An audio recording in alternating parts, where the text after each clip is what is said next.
We're going to be spending some time today in Sardinia, which in Italian is Sardinia. And the Greeks used to call it iknusa because the word iknusa means a foot. And if you look at the shape of the island, and I'm never able to figure all of this out on my own, it looks like a footprint in the Mediterranean. Okay, sort of the left foot. And the Greeks also called it Sandaliotis, which means the land of the sandal in the shape of a sandal. So it's like a left foot sandal or a footprint, okay, in the Mediterranean. The etymology of Sardinia is Sardana, means sea people, people of the sea.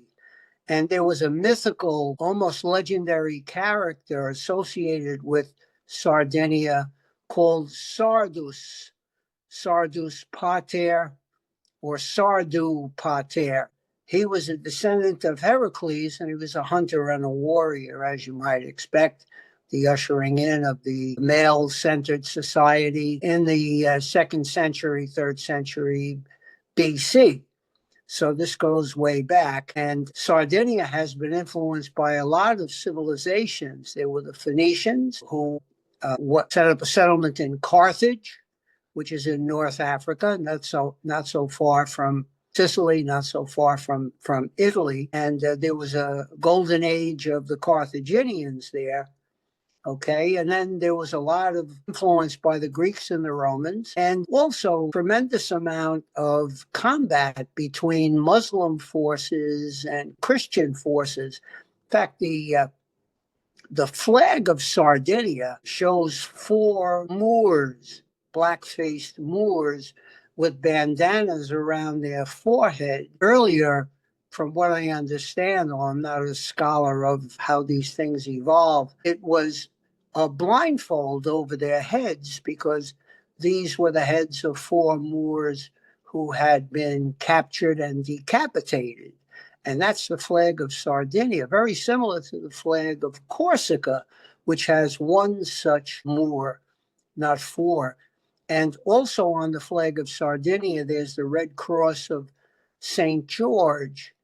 And there's an association with Aragon in Spain, okay? And one of the big influences on civilization in Sardinia is Spanish influence.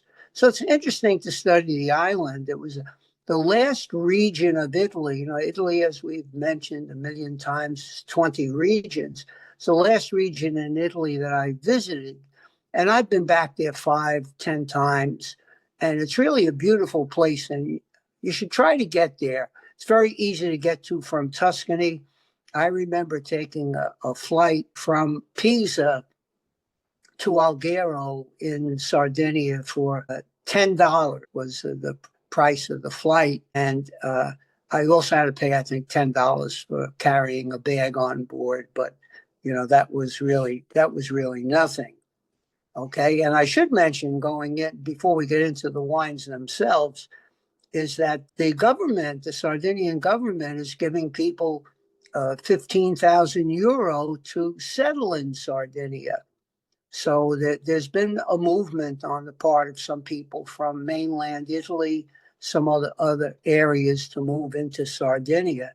Sardinia is one of 5 autonomous regions. Of the 20 regions, 5 are considered autonomous because they have a specific culture which is unique and different from that of most of the rest of Italy. And these people get some more political control over their lives, and they get budgetary control too. They get to keep a lot of their tax money. And to review those regions, we'll be at one of those regions next time when we talk about Sicily. We have Sardinia and Sicily, but then there's Trentino Alto Adige, which we visited a while back. And that's an area where German is spoken in addition to Italian, so they have that unique culture.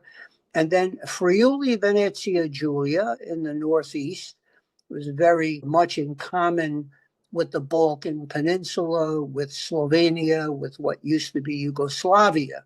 So they have their own culture there. And then The final one is a very small region, Valle d'Aosta, the Valley of Augustus, which is a small region where they speak French as well as Italian.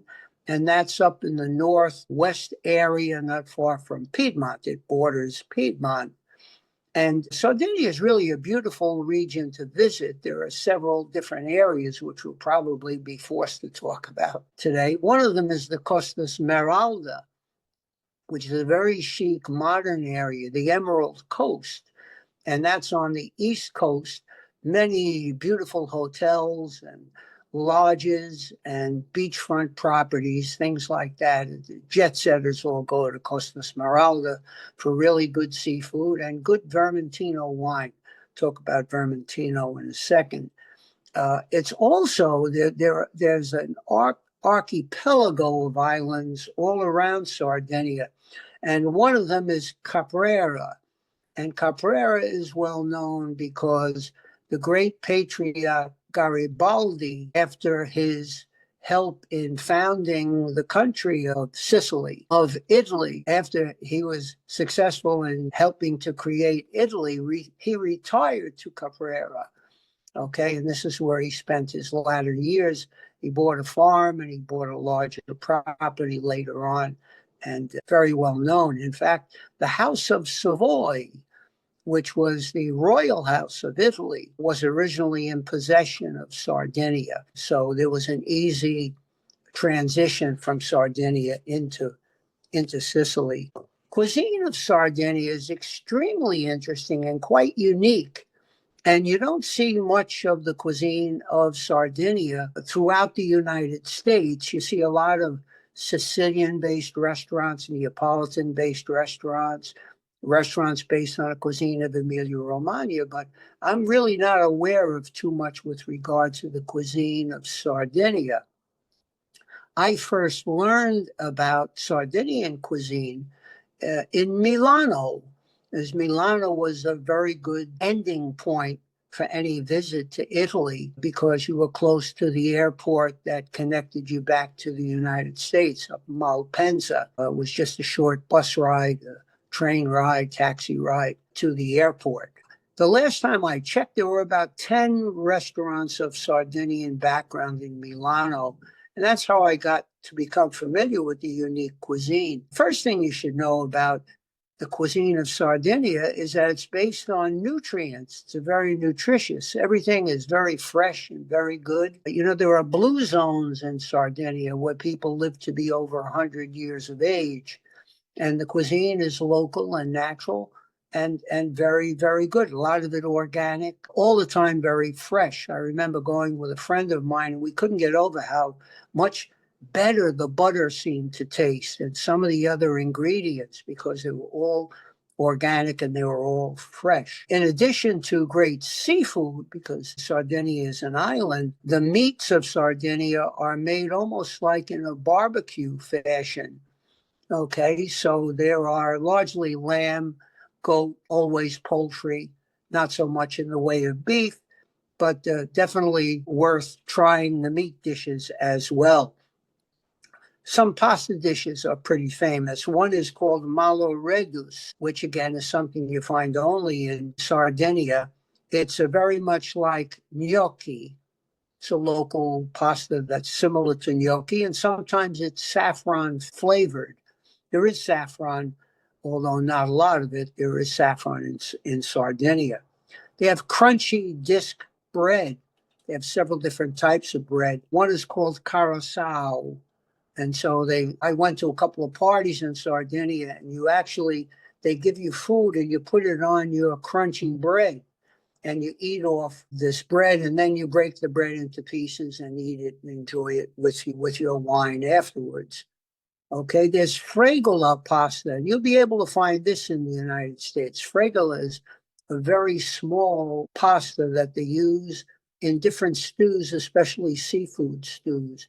It's really interesting because they take the flour, very often semolina, and the people dip their fingers in water and then sort of spray it onto the flour, and then they sift it, and this becomes the basis for fregola.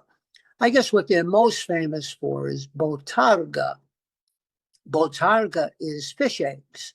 Very similar, very salty, by the way, but very similar to caviar. And they also do couscousu, which is similar to the Islamic couscous. And we see this in Sicily as well. And they have a stuffed pasta called culinjones, which again is a delicious pasta, and I've seen it only there. They have an absolutely delicious dessert called seadas, which is a pecorino lemon zest filled pastry. And very often they put honey in the shape of a cross on the top of it. So it's cheese filled dough. Very, very good. And they have myrto. Myrto is a liqueur based on myrtle berries and leaves.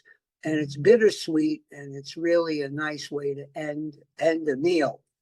Okay, so that's really all I'm going to say about the cuisine of Sardinia. I think really to enjoy the cuisine of Sardinia, you have to go there, or at least go to some of the major cities in Italy, because we just don't see the cuisine too much in the United States. I did a wine tasting one time for a Sardinian community in Dallas, Texas, but it was a very small group, and I can't say they had much impact on the life in Texas and in the Dallas area. Okay, so let's talk about some of the wines. I will show you now a wine that used to be extremely popular. It's called Nuragus, the name of the grape variety, Nuragus di Cagliari. Cagliari is the major city in Sardinia. It's in the south, and one of the great cities of Europe to visit. I'd recommend visiting. It's quite beautiful. There are lakes and estuaries outside of the city, and there are the unique flamingos of Sardinia in these estuaries. Really beautiful to see. But Nuragus is a grape variety. It's named for the structures, the nuraghi, that exist throughout all of Sardinia. Hundreds of them. We'll talk about these in a little while. These are megalithic structures during the golden age of Sardinian civilization and antiquity from 1900 BC to around 730 BC. Nuragus used to be the most popular white grape variety of Sardinia. It's high in acidity, and it tastes very much like the Galician Spanish Albarino and also the Vinho Verde wines from Portugal. Okay, high in acidity, very good with seafood. It's dropped off tremendously in plantings. Some people say as much as 60%. Conservatives say it's at least 50%. It's been replaced by and large by the leading white grape variety of Sicily, which is Vermentino. We'll be speaking about Vermentino right away. Okay, by the way, if you see something that says Nuragus di Cagliari, the grape variety, and then Cagliari, where it's from, usually it means there's 85% of that varietal in the blend. Okay, we'll talk about that as we get into the Vermentino and the Canonau, the two most popular grape varieties, one white, one red in Sardinia. And these wines are well worth your search, by the way. They're really excellent wines. They are good rivals to Pinot Grigio. If you enjoy Pinot Grigio, I think you'll really enjoy the wines made from Vermentino. Okay, you might find them a little drier. They go exceptionally well with seafood. And again, if you like Pinot Grigio, there's a good chance you will like Vermentino. Okay, Vermentino, by the way, is something that doesn't grow just in Sardinia, although it's associated with Italy. They feel it's a native Italian grape variety. It's pretty much throughout the entire wine world. For example, in France, they refer to it as the roll, and sometimes even as Rollo. The French are now referring to Vermentino as Vermentino. They're not calling it roll as much any longer. In Corsica, it's known as the Patrimonio grape, okay? And it grows in Tuscany and Liguria as well. You'll probably find more Vermentino from Tuscany than you will the coastal area of Tuscany and Liguria around Genoa. And you find some in the Riviera area of France as well. Some of these grapes were taken by traders and brought to Piedmont. And in Piedmont, in northern Piedmont, they work with a grape called the Favorita, okay, the favorite, the Favorita grape. And this is Vermentino. And in Liguria, there's an important grape variety called Pigato. Pigato DNA tests indicate that this is Vermentino. So I look upon Vermentino as really a rising star in the constellation of grapes coming out of Italy. And I think you'll see more and more Vermentino in the future. It grows not only in California, but also in Oregon and in Idaho. Some very interesting wines, Riesling-based wines, etc., come out of Idaho. And worth your investigation. Idaho is just a beautiful state. And you can go to Boise and be in wine country in no time at all. And also Vermentino grows in Australia and in New Zealand. So it's a very important grape variety. I'll show you a couple. You may be able to find this one in the wine shops, and it's called Aragosta, which means lobster. And on the label is the Mediterranean lobster, which doesn't have the big claws that we have in the lobsters from Maine, which are really delicious, by the way. The taste of the lobster in Europe is a bit different, but I won't spoil it for you. It's also delicious, and I think you should try these. It's somewhere between a lobster and a prawn in taste. Okay. And you know, one of my pet peeves is that we never get much help from the back label. Well, in this particular case, we do get some help from the back label. Aragosta is from the Cantina Santa Maria La Palma, which is one of the most important wineries in the north of Sardinia. And again, it's Vermentino di Sardegna, and the grapes really come from that area. It says it's made from the Alghero coast, which is up in the north. It might be interesting for you to taste some Vermentinos, some from the Cagliari area in the south, some from the Alghero area in the north. Okay, you may be able to pick up some differences. And it's wonderfully acidic with aromatic herb qualities, pairs best with seafood, hence the name Aragosta, aka lobster. You may be able to find this in a store, and I'll show you another one that you should be able to find. Okay, it's Vermentino di Sardegna. So technically, the Vermentino can come from anywhere in Sardinia. And here's one from the Arjolas family, which is probably the most important family in wine in Sardinia.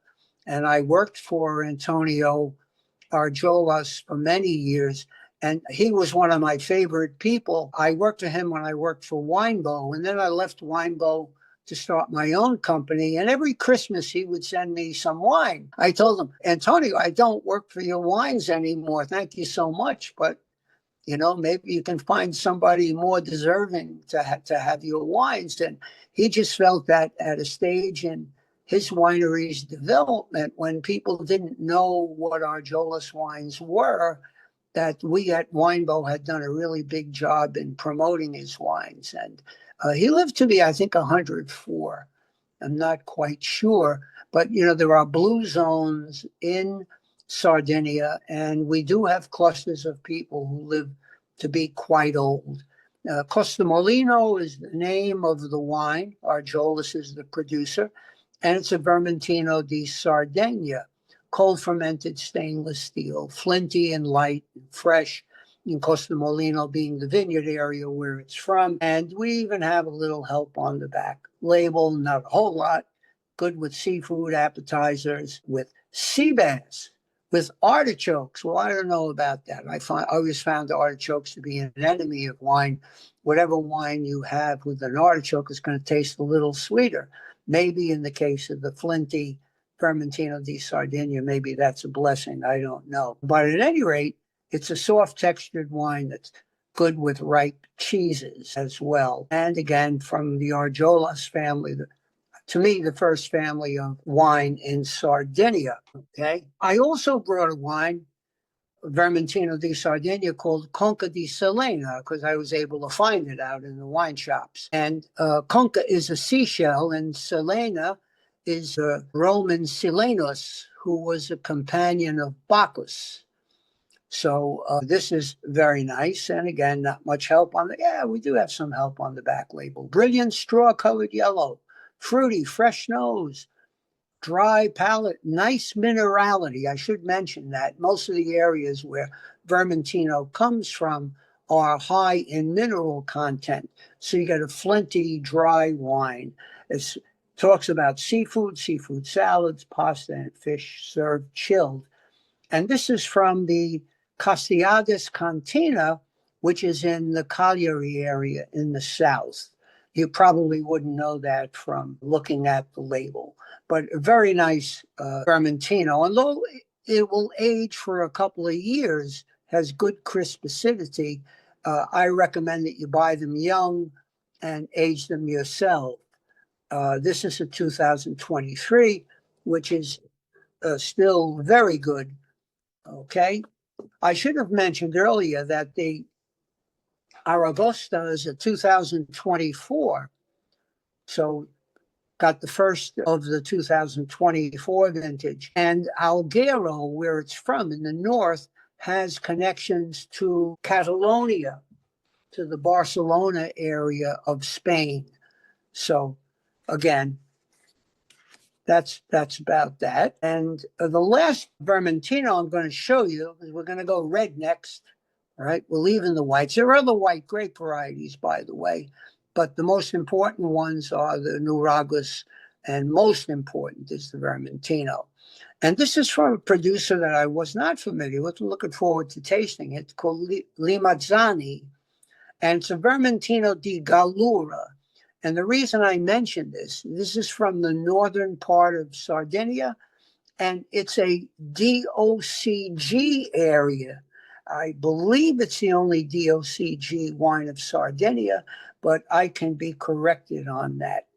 And it mentions Gallura, a land of granite rocks and Mistral winds. Okay, so the granite, the flintiness of the granite rocks, and the Mistral winds, the winds that strike Sardinia, Sicily, and parts of southern Italy, are very important for the development of wine, because these areas would be extremely hot had they not been cooled down by Mistral winds. And they claim this is one of the finest Vermentinos, and certainly that should be the case because it's the DOCG area. It's the most highly regulated area for Vermentino. Okay. It might be interesting for you to try a Vermentino and to try some French wines based on Vermentino, or wines from other countries based on Vermentino. We find little bits of them in California. Okay. So I would recommend that you do that.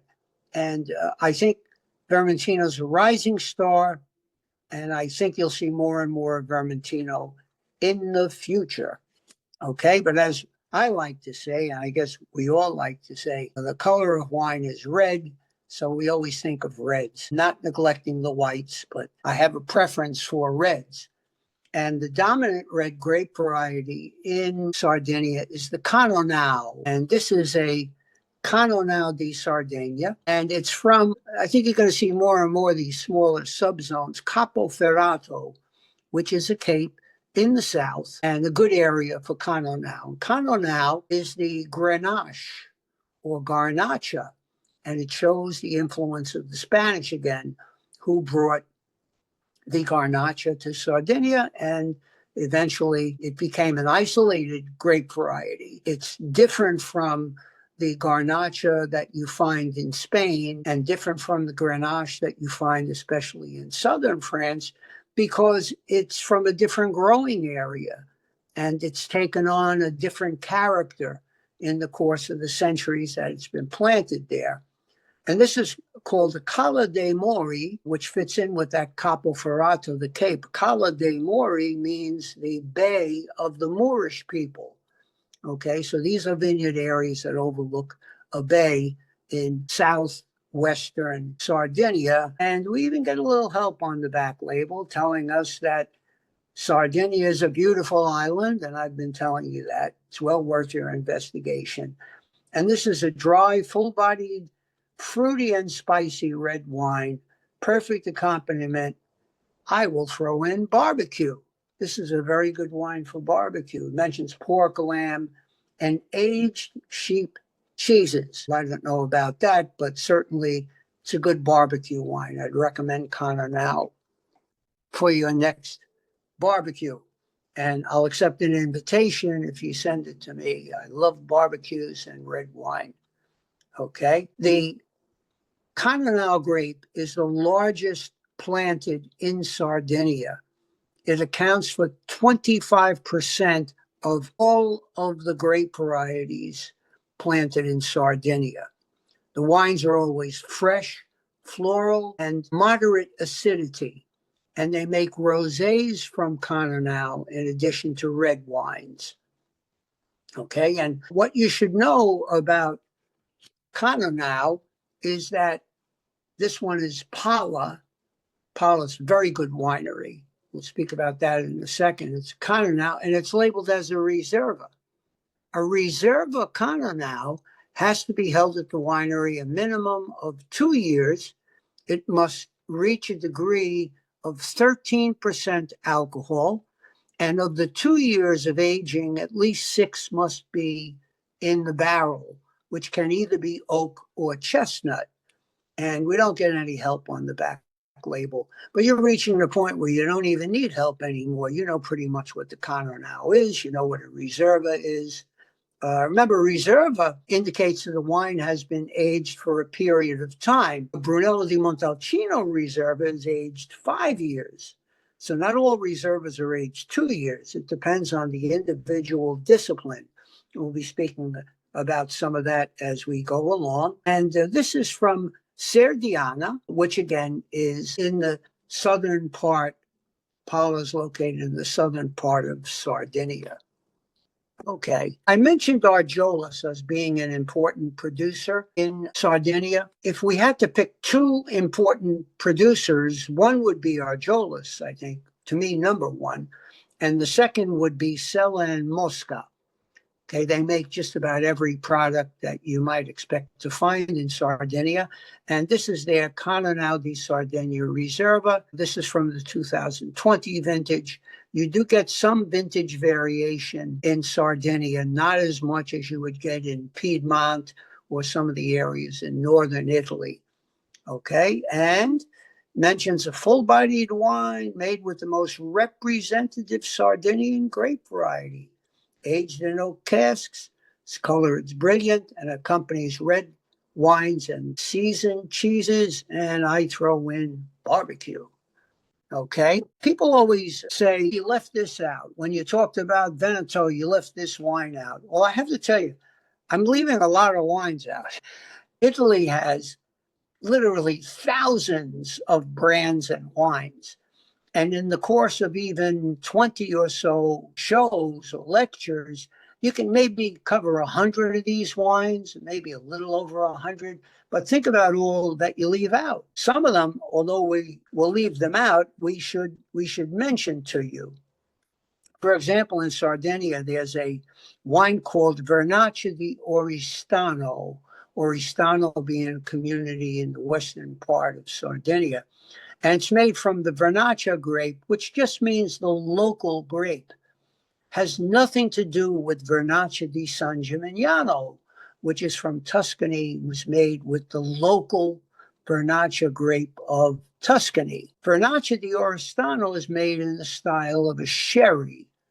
And very interesting. I've never seen one outside of Sardinia. I'm not saying they don't exist, but at any rate, I've never seen one. I've never seen one in the United States. Okay. There's also a wonderful winery called Dettori, and they produce wines, I believe, mostly from northern Sardinia. If you see a Dettori wine in a wine shop, be a good idea to buy it and give it a try. Probably the best dessert wine in Sardinia is made by Celan Mosca and is called Angolo in the Sardinian dialect, which means red angel, Angolo Ruyu. And it's a wine made from late picked grapes, some of them raisinized grapes, to which is added a grape syrup fortification agent. It's a fortified wine. And a lot of people think that Angolo Ruyu is the most important wine in all of Sicily. Unfortunately, I used to see it a little while ago. It's selling in Moscow, so there might be some available in the marketplace. I think it's well worth the search. Okay, one of my favorite wineries in Sardinia is Olianas, which is a biodynamic winery owned by the Casadei family. Casadei is Tuscan, and he owns a castle in Tuscany, and he makes wines in Tuscany. He's very involved in biodynamic and organic wines. I went to visit his winery in Sardinia, and by the way, when I went to visit his winery, we were sort of toward the center of the island, a sparsely populated area. There were no hotels. We stayed at people's homes. Okay, so it was like the old-fashioned, I guess, B&B kind of a concept because there just were no hotels in the area. And I remember how natural his wines were. He said, I'm going to show you how we prune our vines. So I said, this should be interesting. Let me see. And there was a shepherd who brought in a bunch of sheep. And the sheep ate the leaves and ate some of the stems as well. And they were involved in pruning the grapevines. And then he had some geese that they were raising. The geese also performed the same function. And when they went into the bathroom in the vineyards, they provided some natural fertilizer for the wines as well. I mention this because I like to point out that in Sardinia, you have the most natural kind of environment for producing wine. Okay?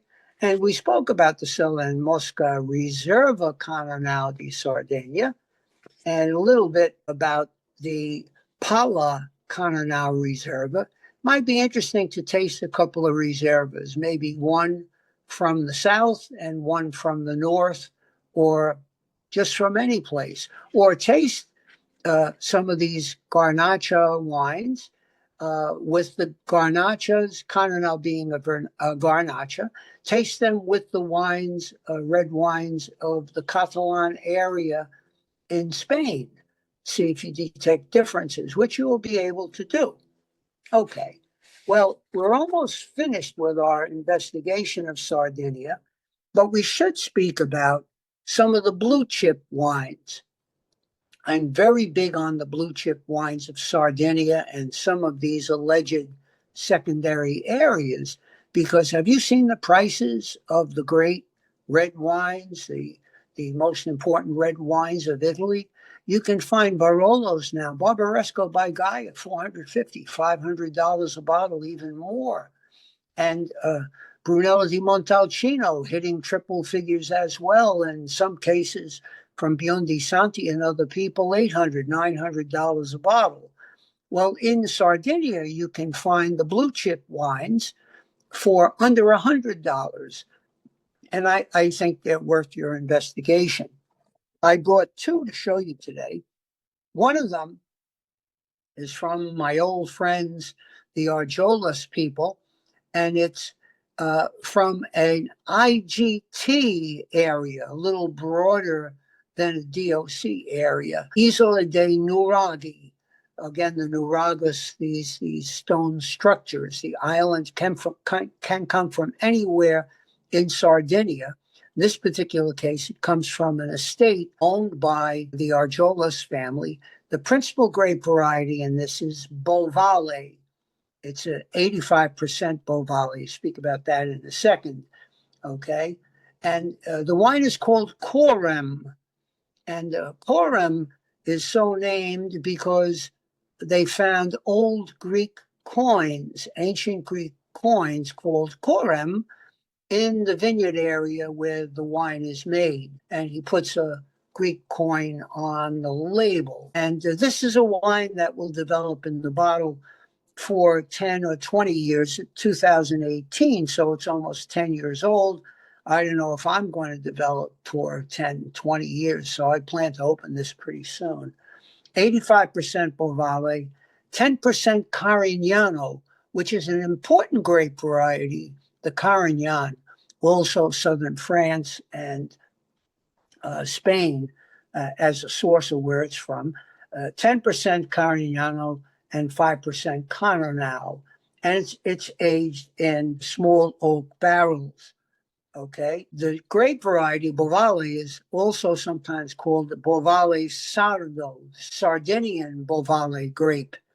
Okay. And there's also a Bovale di Spagna, a Spanish Bovale, which is identical to the Graciano grape variety, which thrives in Spain as well, not only in Rioja, but in other areas as well. So Coram, to me, is a wine, maybe you'll spend $50, $75. You may be able to find some older vintages in stores. Try a bottle before you buy any quantity. You never know how the store has stocked and treated their older bottles, but they're definitely worth the search. And one of the blue chip wines of Sardinia, Coram. Recommend that you get these wines. Coram is a bit tannic, has a lot of dark fruit. It's very ageable and it's rich in taste. And I recommend that you give it a try. Probably my favorite blue chip in Sardinia is Barua. Okay, Barua is named for the vineyard area where it's from, and it's from a winery called Agricola Punica. Punica, the Punic Wars, the Phoenicians. So that's the name of the winery. And the winery is a joint venture between Santadi and the owners of Sassicaia. So you can go and buy a bottle of Sassicaia for hundreds of dollars, but you can get wines made by the team from Sassicaia with the local farm Santadi for probably under $50. So that's where I'm fishing these days, since I don't have hundreds of dollars to spend on the finest wines of Italy. But Barua ranks up there with the finest. I would recommend it.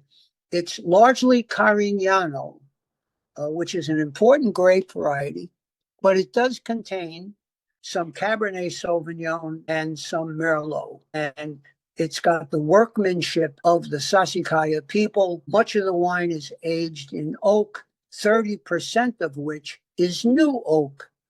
By the way, that winery also produces a less expensive red called Montessu. And Montessu, if you can find it, is an excellent value. They also produce a Vermentino Chardonnay blend, a white, called Samas. Okay? So that sort of finishes our tour of Sardinia. And I'll leave you with one story. I was in a very good winery in Tuscany, and they were presenting a wine, what they called a Super Tuscan. It was really excellent. And when I tasted the wine, I said, this is really excellent. I said, but I have to tell you, this reminds me of some of the wines that I tasted in Sardinia. And the owner gave me a little bit of a smile, and he said, Sardinia is not so far from Tuscany. And that's what the Sardinian wines used to do. They used to sell wines to the mainland to be blended in with their own wines. More and more, they're making their own wines, bottling their own wines now. And we can find some exceptional values from Sardinia, especially from Canonau Red, Vermentino White. And if you want to buy a blue chip, you don't have to spend hundreds of thousands of dollars. You can find them in wines like Coram and wines like Barua. So next week is our last region. And then I think we owe you a class on rosés, since rosé wine has become an important category in the constellation of Italian wines. And we should go over some technical details as well. Look at an Italian wine map and take a look at some of the Italian wine laws. Okay, so drink good wine between now and our next session on Sicily, and search for these wines of Sardinia. You should be able to find a couple of good ones in wine shops. Always buy a bottle before you buy a quantity. So thank you very much. Look forward to seeing you next time. Ciao, ciao.